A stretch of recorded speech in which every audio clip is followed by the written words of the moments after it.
நீங்கள் பார்த்து கொண்டிருப்பது நியூஸ் 20D தமிழ் உண்மை செய்திகள்.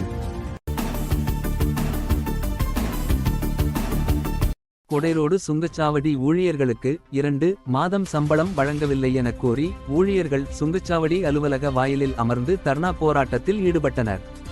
திண்டுக்கல் மாவட்டம் திண்டுக்கல் மதுரை தேசிய 4 வழிச்சாலையில் உள்ள கொடைரோடு சுங்கச்சாவடியில் பணியாற்றும் 40க்கும் மேற்பட்ட ஊழியர்களுக்கு கடந்த 2 மாதமாக சம்பளம் வழங்கவில்லை என கூறப்படுகிறது. இதனையடுத்து ஊழியர்கள் பலமுறை நிர்வாகத்திடம் சம்பளம் வழங்க வலியுறுத்தி கேட்டும் உரிய பதிலளிக்காததால் ஆத்திரமடைந்த ஊழியர்கள் இன்று மாலை திடீரென சுங்கச்சாவடியில் உள்ள அலுவலக வாயிலை முற்றுகையிட்டு அமர்ந்து தர்ணா போராட்டத்தில் ஈடுபட்டனர். சம்பளம் வழங்கும் வரை போராட்டத்தை கைவிட மாட்டோம் என கூறி தொடர் போராட்டத்தில் ஈடுபட்டனர்.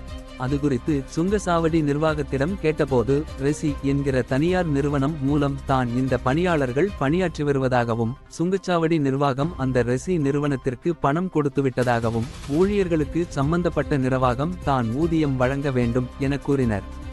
மேலும் ஊழியர்களுடன் சுங்கச்சாவடி நிர்வாகம் சார்பில் பேச்சுவார்த்தை நடத்தியதில் இன்று இரவுக்குள் ஊதியம் வழங்க நடவடிக்கை எடுக்கப்படும் என உறுதியளித்ததையடுத்து கலைந்து சென்றனர். ஊதியம் வராவிட்டால் நாளை மிகப்பெரிய அளவில் போராட்டம் நடத்தப்படும் என ஊழியர்கள் சார்பில் பேச்சுவார்த்தை நடத்திய அதிகாரிகளிடம் எச்சரிக்கை விடுத்து உத்தரவாதத்தை ஏற்று கலைந்து சென்றனர்.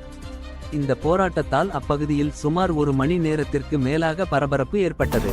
நியூஸ் 20D தமிழ் செய்திகளுக்காக ஆசிரியர் தினேஷ்குமார். உண்மை செய்திகளை உடனுக்குடன் தெரிந்து கொள்ள நியூஸ் 20D தமிழ் செய்திகளை சப்ஸ்கிரைப் செய்யுங்கள்.